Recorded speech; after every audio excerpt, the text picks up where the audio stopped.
Hello and welcome to the Vlogging Pod. Tonight we are joined by Shellie Schmal. Welcome to the room, Shellie. How are you this evening? Oh, I'm doing great. It is a sunny day here in Atlanta, Georgia. And yeah, just exciting things going on. So thank you for having me on your show. Oh, my pleasure. Now, I recently heard, now you were a director of community for Stage 32, but I just recently heard that you changed positions. Tell me a little bit about that. So I am freelancing now. I've always had since 2006, I've had my own company called, I've played around with the name a little bit, but Von Schmalhausen LLC. And really, I started it in 2006 as a way to kind of work on my side hustles.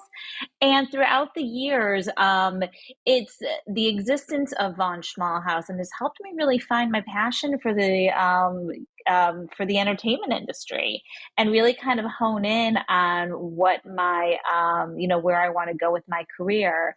So it's given me the opportunity to take on projects that help forward, both my like creative passions, my community passions, my commitment to artistic endeavors, and help me kind of create my own curatorial voice. And so that's kind of what I'm taking the opportunity to do now is work on. I am in let's see, in June, curating and producing again my fifth annual middle age cabaret, which is for burlesque and kind of any performer that's over the age of 40. And then in November, I am launching my very first burlesque and film festival called Film Strip Fest. So it's going to be a 2 day Nice. event. Yeah, and then this also gives me the opportunity to do a lot of like my passion projects with a lot of the things I volunteer with. So I'm so grateful for Stage 32. But I'm just, I'm very excited about all these other things I'm doing as well. Wonderful. Now, we are going to go a little bit deeper in those few things that you mentioned, but hold that thought until I Yes. get to it, because I did make note. I am on your Instagram and everything, so I did pull some things up. So I do want to go to those. But first, let's talk about the Atlanta Jewish Film Festival. Tell us about your part in this. Oh, I'm sorry. Did I? Okay. Are you there?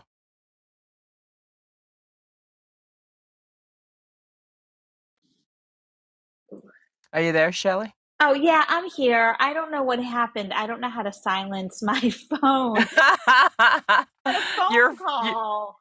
Oh, yeah, you're fine. I I'm didn't hear so it on my end. sorry. Okay, No, I you're was fine. just like, okay, um, oh, great. Do you So want me to let's, you want me to ask you the question again? yes, please. I'm so Okay. sorry. No, you're fine. Um, let's talk about the Atlanta Jewish Film Festival. Tell us your Yes. part in this. So I started really as a volunteer with AJFF way back in like 2006, 2007. First, I was a volunteer on the young professional side with programming, and actually, I predated that by going to one of the first festivals way back in like 2000, 2001. But I was a volunteer who was a speaker who actually introduced and did a panel for the film was called Funny Ladies, and it was with Donna Cantor in whatchamacallit. It was a fantastic documentary with Jessica Curson and a couple other female comedians just talking about what it meant to be like a Jewish woman in comedy. Um, and then I began seasonally in 2012 for the 2013 festival, and I worked kind of on the vendor production side. But by 2014, I mean, I've been in the Jewish community in Atlanta working professionally for, in some way, shape, or form for almost 25 years. So when they had an opening and there was an opportunity to, come on full time with AJFF, I was so excited because it really did marry my interests of community building and the entertainment industry. And I learned so much at AJFF. I loved, my role was really film programming. So in film, specifically film acquisition. So I was talking to filmmakers all the time, talking to them about their projects. Some people, had projects ready to submit. Some filmmakers we followed for years until, their project was done and they could submit to the festival. And that was so much fun. And I was able to make fantastic relationships with both filmmakers and also distributors.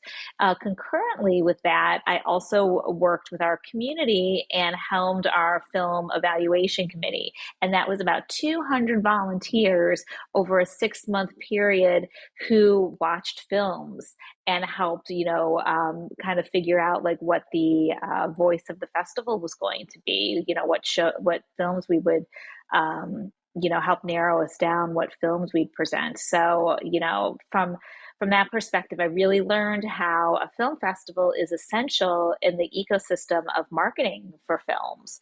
I always encourage filmmakers, if you've got the opportunity and you've got the drive, like go the festival route. And then that also, my role spans just beyond the film festival season itself, but also with year round programming. So I was, part of our team in creating these year round programming events and figuring out what was special. I was the project manager for an amazing event that we did in 2018 called Cinebash, which was a film art party that we did in collaboration with the Atlanta Contemporary. And it was, we had, almost, I want to say like almost 300, 400 people there. It was in celebration of Saul Bass, who, if you're familiar with the design of film posters, from the 50s and 60s, and a lot of Orson Welles films. He's really, he really designed that like color blocking aesthetic. Mhm. And he was, a champion and a very skilled graphic designer, logo designer. It was such a fun party, and it was for me, it was a dream because I was able to, coordinate and collaborate with the arts community. And so Right. being able to, bring different artistic mediums together is a passion of mine. Right, I can see that. So let's talk about something that you're doing on Instagram, older and bolder. You're doing what? You're interviewing people scheduled once a week of mutually convenient time. Shellie and her guest interviews last for up to 15 to 20 minutes. Tell me about this, the older and bolder. Sure, that's an opportunity where I'm interviewing burlesque performers and Hmm. pinup models who are over the age of 40.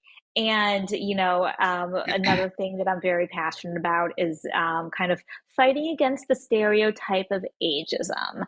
And knowing that, like, people are sexy at every age. Some people don't, find get into their groove until they're after 40.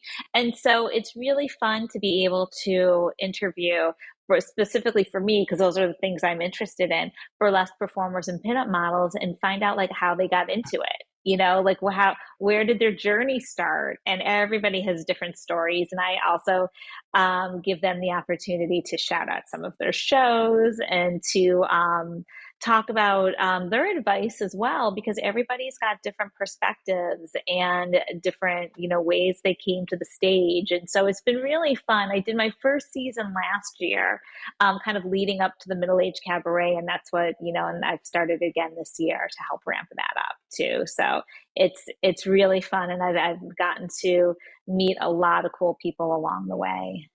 Nice. I actually do like burlesque. I find it very interesting. I love the retro versions where they actually pinpoint a year in their performance. I find it very intriguing. I don't know Yeah. why, but I really do. I always love that type of theater. You know Well, what I mean? That I kind of think portrayal.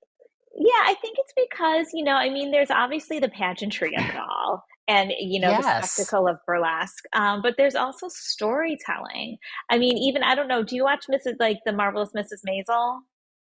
Um, Um, Mm, Or yes, I have seen that, yes. okay. So in her last season, she was basically the host she was doing her stand-up comedy and being a host at a burlesque hall in New York. And it was just so cool to see the way that like they interpreted burlesque in the 50s and 60s and really being able to show burlesque in a very positive and accepting light. Like a lot of times people, on mainstream media don't give much attention to burlesque, but I really love the way they highlighted it on the show.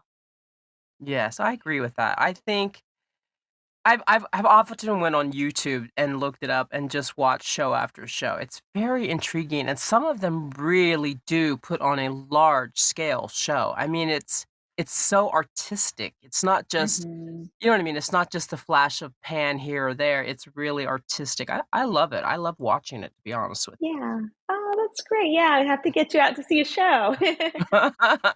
So, tell me about November 4th and excuse me, November 4th and the 5th, Film Strip Festival. Wow, can you share the details?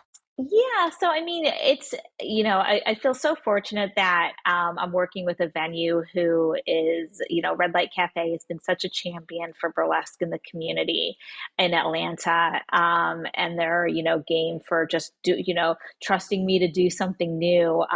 It's really, I haven't seen another festival like this where I really want to bring the film industry and the burlesque industry together.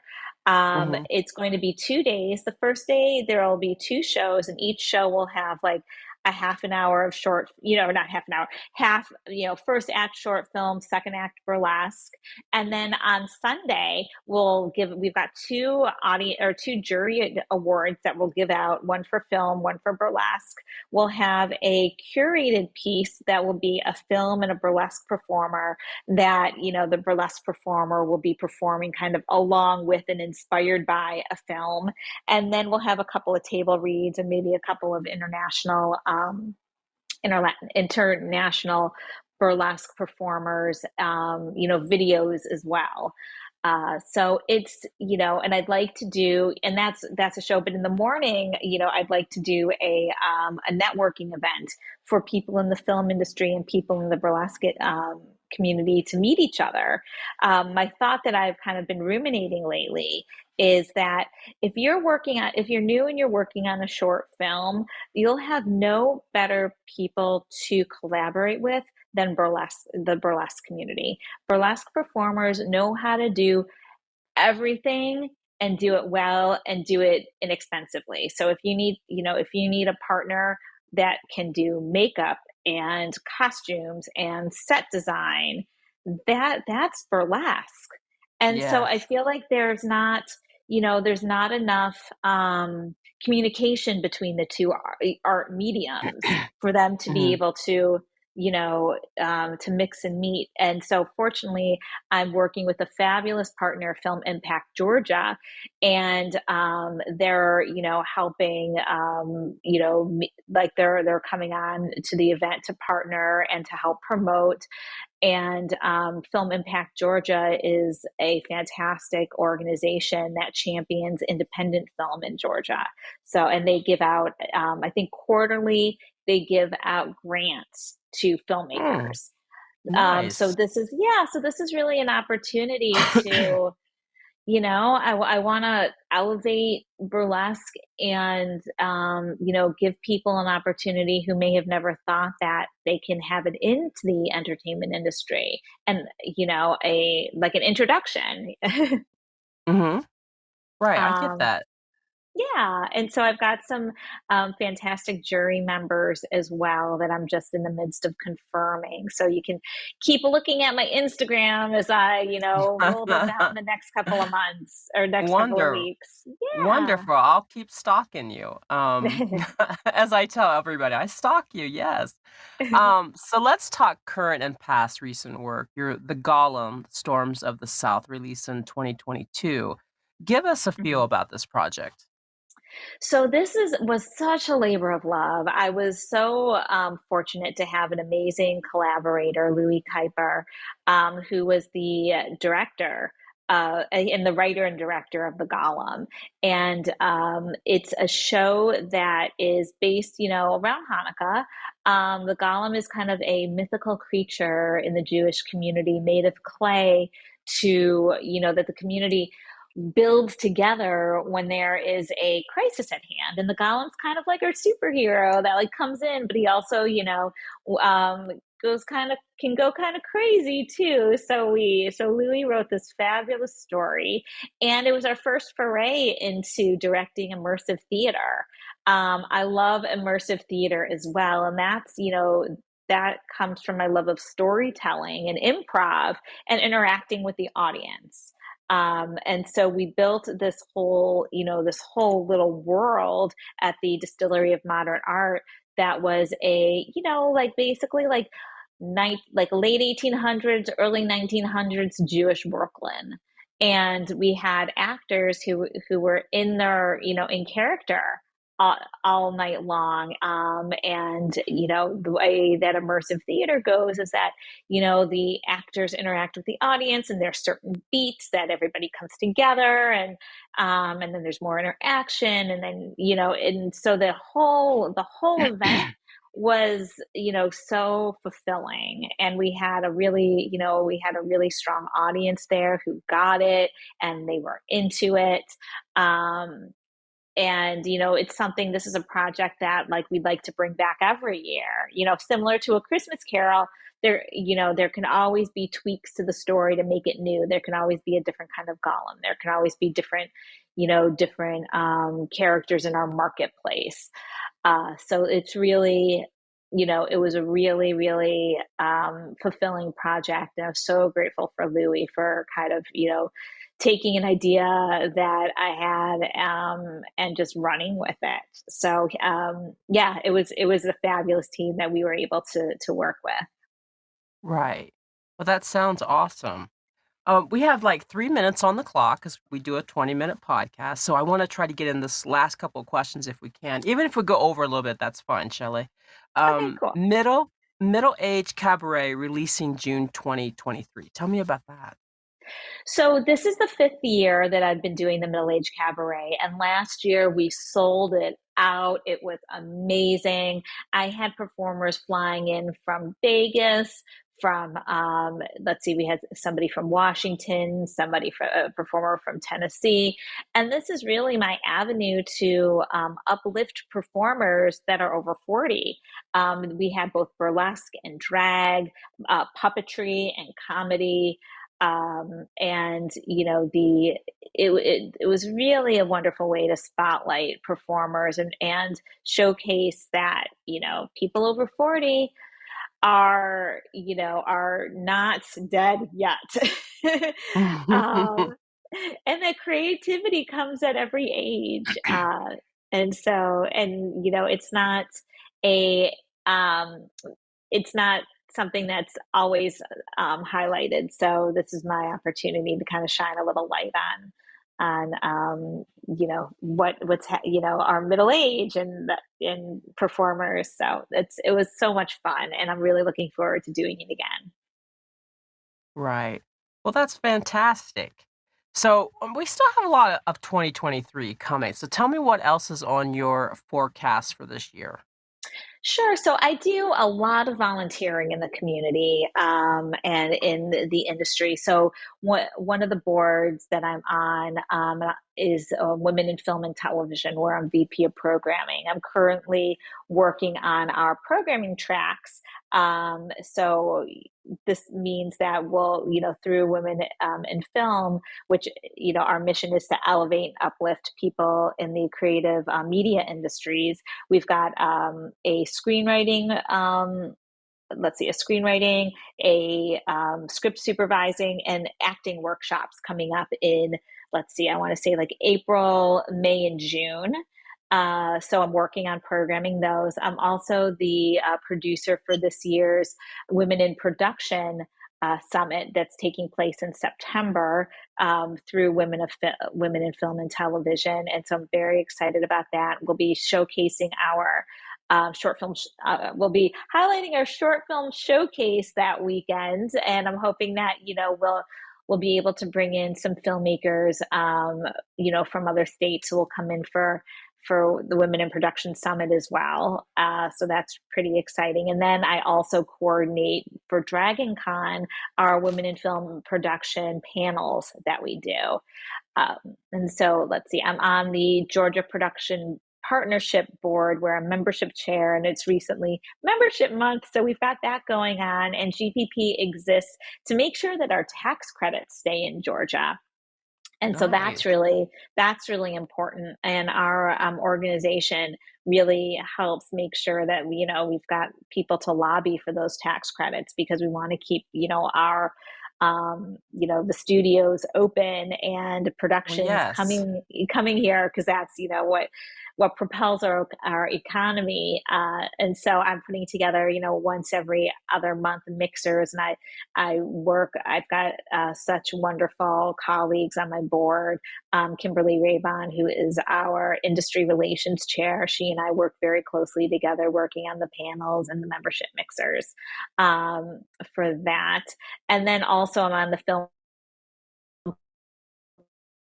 Festival Alliance Board, where I'm a film advocacy, or not, I'm sorry, field advocacy Mhm. chair, and that's working to, both help out and advocate for the film festival professionals, but also, going out into the public realm and to, public organizations and industries to kind of help elevate the film festival message, within the, kind of with a focus of like the streamers and other places where we sometimes our festivals get caught up and aren't always provided access. So sometimes films will get bought up by a streamer and it's no longer, even though it might not be streaming for 6 months, you've got to figure out its festival run if that's something that the director wants to do. So, like looking for ways that we can, help out in those arenas. Nice. It sounds like you have full it's no wonder that you had to compartmentalize from Stage 32. I know Stage 32 was a great successful point for you, but it seems like you have so much already going on. I'm surprised you were able to do Stage 32 as well.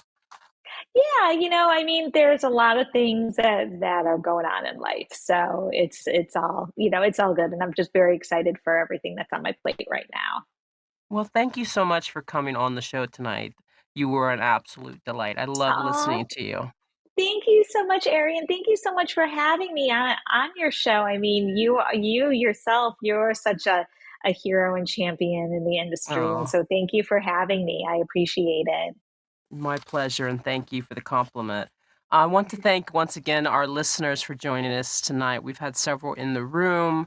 Thank you again for joining us each and every day. Until next time, bye bye for now.